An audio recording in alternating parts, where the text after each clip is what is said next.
নমস্কার বন্ধুরা, welcome to paranormal care. আজকের ভিডিওটা একটা অদ্ভুত টপিকের ওপর আমি ডিসকাস করছি আপনাদের সঙ্গে।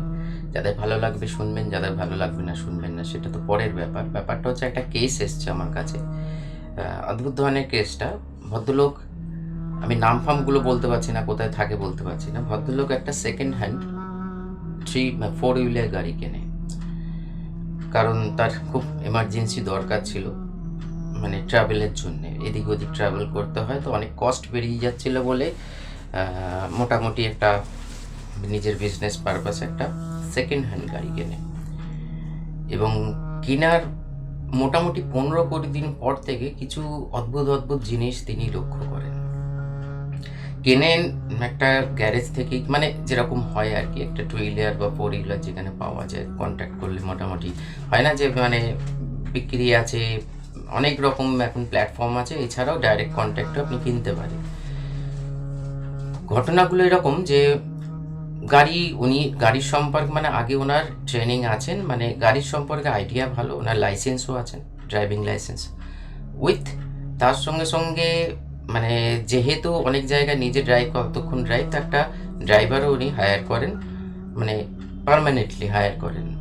তো যেটা দেখা যাচ্ছে যে ছোটোখাটো একটা অ্যাক্সিডেন্ট লেগে থাকছে গাড়ির সঙ্গে, এবং মাঝে মাঝে গাড়ির সব কিছু ঠিক আছে, গাড়ি চলতে চাইছে না। যখন চাবি মারছে, মানে অন করছে, বিভিন্ন রকম মানে মেশিনে প্রবলেম দেখাচ্ছে। অথচ যখন তারা কোনো গ্যারেজে গিয়ে দেখাচ্ছে, মানে কোনো জায়গায় গিয়ে মেকানিকের কাছে দেখাচ্ছে, বলছে গাড়ি অলরেডি মানে পুরোপুরি ওকে। এইবার প্রশ্ন সেটা আমার কাছে আসে যখন ভেরিফিকেশন হয়, তো ভেরিফিকেশনে দেখা যায় যে কিছু এনার্জি ট্র্যাপ হয়ে আছে। ব্যাপারটা হচ্ছে, এইবারই হচ্ছে মেন ব্যাপার, যে আমরা অনেক সময় না সেকেন্ড হ্যান্ড অনেক কিছু জিনিস কিনি। এখানে আমি শুধু অনেক কিছু পয়েন্ট নিয়ে ডিসকাস করব যতটা তাড়াতাড়ি সম্ভব। ব্যাপারটা সাপোজ একটা ছোট উদাহরণ দিই। আপনি ধরুন একটা শাড়ি পরেছেন বা একটা জামা পরেছেন, কালারটা খুব সুন্দর, আপনারও পছন্দ। দেখবেন অনেক সময় কি হয় যে আপনার পরিবারেরই এই এত সুন্দর এত সুন্দর ব্যাপারটা, এটা তো আমারও খুব ইচ্ছা, আমাকেও একবার দিস পড়তে। এই যে ব্যাপারগুলো হয় না, এটা ইভিল আই, মানুষ না চাইলেও তার মধ্যে যে ইচ্ছাটা, সাপোজ ধরুন আমি ওই জামাটা আমার খুব পছন্দ হয়েছে, কালারটা, তার ডিজাইনটা, আমিও চাইছি আমার মতন হোক, কিন্তু আর কোনো অপশান নেই, বা আমার হয়তো পকেট সাবমিট করবে না, জামাটা একটু কস্টলি। তখন কি হয়, একটা এনার্জি রিলিজ হয়।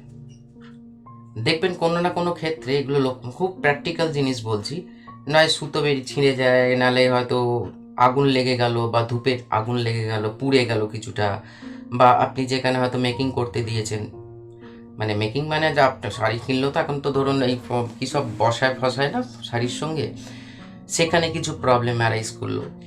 এগুলো একটা ধরনের এনার্জি ডাইরেক্ট হচ্ছে। সেটা হচ্ছে যে যে মানুষ জীবিত, তার একটা দৃষ্টি, ইভিল আই বলা হয়, সেটা আপনার ওই অবজেক্টের ওপর গিয়ে পড়ছে, এবং অবজেক্টটা বিভিন্ন রকমভাবে ক্ষতিগ্রস্ত হচ্ছে।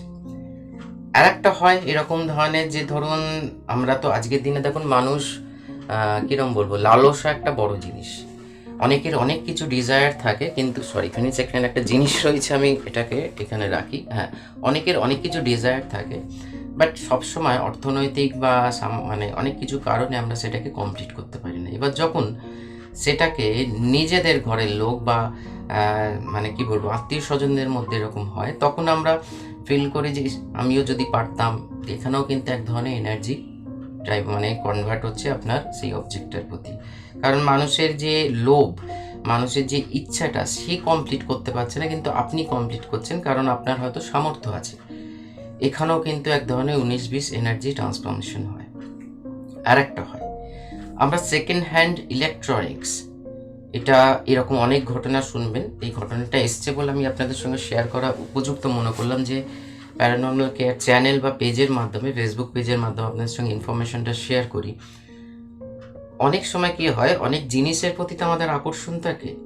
তো সাপোজ ধরুন যেটা হয় না, দেখবেন এরকম আমিও দেখেছি আমার ফ্যামিলির মধ্যে, যে যার ডেথ হয়ে গেছে, তার জিনিসপত্র নিট অ্যান্ড ক্লিন আছে, কোনো সে ইউজও করেনি, অথচ তার ইচ্ছে ছিল সেটা ইউজ করবে, এবং সে একটুখানি কিরম বলুন তো, যত্ন করে রাখতো, যে না আজকে নয় কাল ইউজ করবো, কাল নয় পরশু ইউজ করবো, করতে করতে সে হয়তো অফ হয়ে গেছে, মানে মারা গেছেন।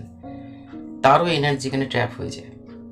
আমাদের মধ্যে ডিটাচমেন্ট মানে অনেক কম, অ্যাটাচমেন্ট অবজেক্টের প্রতি মারাত্মক থাকে। তেমনি এই সমস্ত গাড়ি, তারপরে সেকেন্ড হ্যান্ড মোবাইল, তারপরে সেকেন্ড হ্যান্ড টু হুইলার মানে বাইক বলুন, কার বলুন, কোনো কারণে যেটা ঘটনাটা ইনভেস্টিগেশন করে দেখা গেল যে ভদ্রলোক, যেখানে উনি ডাইরেক্ট একটা এরকম মানে হয় না যে বন্ধু বান্ধবের থেকে খবর এসছে বা চেনা পরিচয় থেকে যে এই অমুক লোক এরকম একটা গাড়ি বেচবে, তো সেখানে গিয়ে কথাবার্তা বললে, নেগোসিয়েট করলে একটা উপযুক্ত প্রাইসে সে পেয়ে যাবে।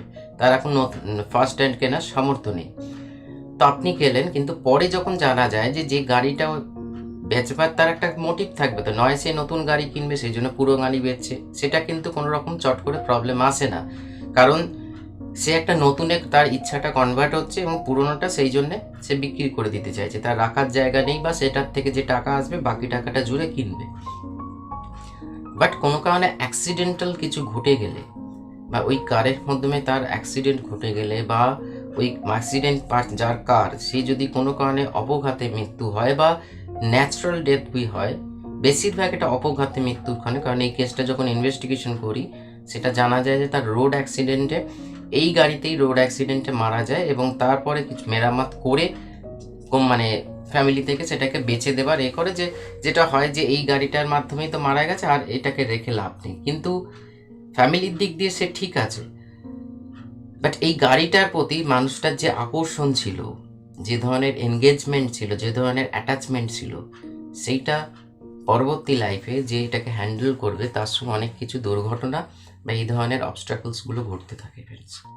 এগুলো এরকম অনেক ঘটনা দেখবেন ইন্টারনেটে ছড়িয়ে রয়েছে যে বাইক চলতে পারছে না, মনে হচ্ছে ভারী হয়ে যাচ্ছে।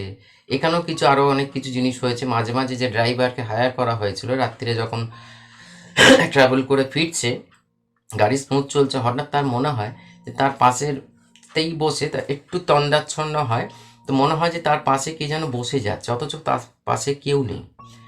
তো এই রকম এনার্জি ট্র্যাপ হয়ে যায় ফ্রেন্ডস। সেকেন্ড হ্যান্ড জিনিস বুঝে শুনে কেনা উচিত। এবং সব থেকে জিনিস দেখুন, সাপোজ এটা তো ধরুন ডাইরেক্ট একটা ফ্যামিলি থেকে কিনেছে, অনেক সময় দেখবেন অন্যান্য প্ল্যাটফর্মের নাম নিচ্ছে না, প্ল্যাটফর্মের মাধ্যমে বেচে দেওয়া হয়।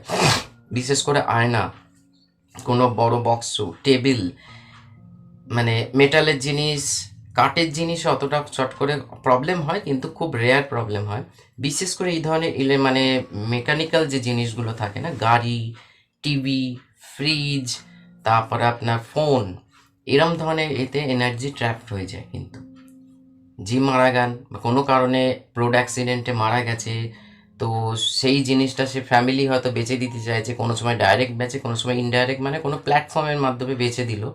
এবার প্ল্যাটফর্মের মাঝে বাঁচলে তখন প্রবলেম হয়ে যায় যে মেন সোর্স কোথা থেকে। তবুও আমরা যারা ইনভেস্টিগেশন করি, ইনভেস্টিগেশনের মাধ্যমে, মেডিটেশনের মাধ্যমে বা অন্য অনেক প্রসেস আছে, জানা যায় যে অমুক ব্যক্তির এই জিনিসটা ছিল। তো সেটাকে যে কোনো জিনিস, আপনি কোনো জিনিস, সেটা মোবাইল হোক, অনেক ক্ষেত্রে দেখুন আমাদের পকেট সাবমিট করে না, আমাদের সেই জিনিসটা দরকার বা আমাদের ইচ্ছা থাকে। তো তখন যখন আমরা সেকেন্ড হ্যান্ড কিনতে যাই, অলওয়েজ সেই জিনিসটাকে ক্লেনজিং করে আপনি ঘরের মধ্যে নিয়ে আসুন।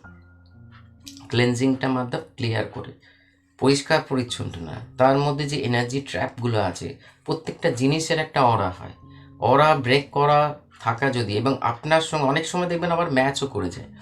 আপনার অরা যদি উইক হয়, আপনার অরা এনার্জি ফিল্ড যদি কোনো রকমের ড্যামেজ হয়ে থাকে বা আপনি বিভিন্ন রকম কি বলবো ইনডিসিপ্লিন জীবন অতিক্রম করছেন, ডিসিপ্লিনের মধ্যে যাচ্ছেন না, তাহলেও কিন্তু এই ধরনের এফেক্টগুলো মারাত্মক লেভেলে আসে।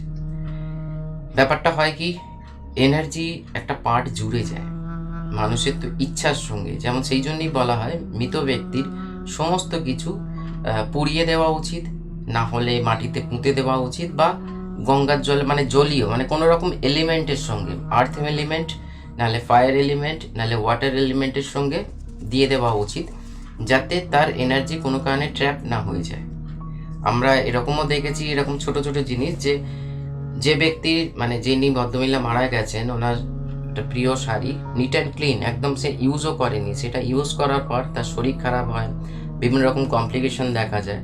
আবার এবার যখন তারা বুঝতে পারে, কোনো কারণে বুঝতে পারে যে এটা পড়ার পর থেকে তাদের এরকম প্রবলেম আসছে, তখন সেটাকে যখন জ্বালিয়ে দেওয়া হয় বা ফেলে দেওয়া হয় বা কোনো জায়গায় দিয়ে দেওয়া হয়, বা দিয়ে দেওয়া মানে হচ্ছে কোনো এমন একটা জায়গা যেখানে মানুষের বাইরে কোনো বনে জঙ্গলে ফেলে দিয়েও গেল, আস্তে আস্তে প্রবলেম সলভ হতে থাকে। সেইখানে সেকেন্ড হ্যান্ড কোনো জিনিস ইউজ করার আগে ফ্রেন্ডস, কাউকে যে জানে এই ব্যাপারগুলো তাকে দিয়ে ক্লেনজিং করিয়ে নিন, না হলে ফার্স্ট হ্যান্ড ইউজ করুন। কারণ ফার্স্ট হ্যান্ডের সঙ্গে কোম্পানি জুড়ে থাকে, বাকি কারোর সঙ্গে কোনো ডিজায়ার জুড়ে থাকে না। আর যেটা বললাম, এক ধরনের প্রবলেম হয় যে আপনি চলছেন বাট আপনার প্রবলেম চলে আসছে যে জীবিত মানুষ তার যে এনার্জিটা, যেটাকে ইভিল আই বলা হয়, যে নজর লাগার যে ব্যাপারটা, এক্স্যাক্ট জিনিসটা বলছি, আপনার শাড়িতে বা আপনার জামা কাপড়ে বা আপনার মোবাইলেও এত সুন্দর ভালো, বেশ আমারও এরকম একটা ইচ্ছে ছিল, এই যে ব্যাপারটা মানে সেটাকে ফুলফিল করতে পারেনি, অথচ আপনার হাতে দেখছে, আপনি কিন্তু কোনো দূরের লোক নয়, কাছেরই লোক, এনার্জি কিন্তু ট্রান্সফার হয়ে যায়, নেগেটিভ এনার্জি। তো এই সমস্ত ক্ষেত্রে বিশেষ করে সেকেন্ড হ্যান্ড কোনো জায়গা থেকে তোলবার আগে, বিশেষ করে আয়না ফায়না, কোনো পুরানো বক্স, এই সমস্ত গাড়ি ক্লেনজিং করে আপনি ঘরে তুলুন বা ব্যবহার করুন। চেষ্টা করুন যতটা সম্ভব ফার্স্ট হ্যান্ড ইউজ করার। দেখুন, সবসময় পসিবল হয় না, আমি একটা সাধারণ মানুষ, সেটা জানি খুব ভালো করে, বাট যদিও বা কেনেন সেটাকে মানে কোথাকার কি সমস্ত জেনে নিয়ে তবে কিনুন, এবং যাই বলুক না কেন আগে ক্লেনজিং করে আপনি মানে সেই অবজেক্টটার পুরো জিনিসটাকে পুজো আচ্ছা করে কোনো কিছু করে একটা, যাতে তার মধ্যে যে নেগেটিভিটিটা আছে সেটা বেরিয়ে যায়, তারপর আপনি ইউজ করুন। তো চলুন আজকে এই অবধি। আপনাদের জীবনে কোনো সমস্যা থাকলে নিশ্চয়ই শেয়ার করুন, নিচে ডেসক্রিপশনে মানে নাম্বার দেওয়া আছে, যেটুকুনি জানি সেটুকুনির মাধ্যমে নিশ্চয়ই সাহায্য করতে পারবো, এটা আমার বিশ্বাস। নমস্কার।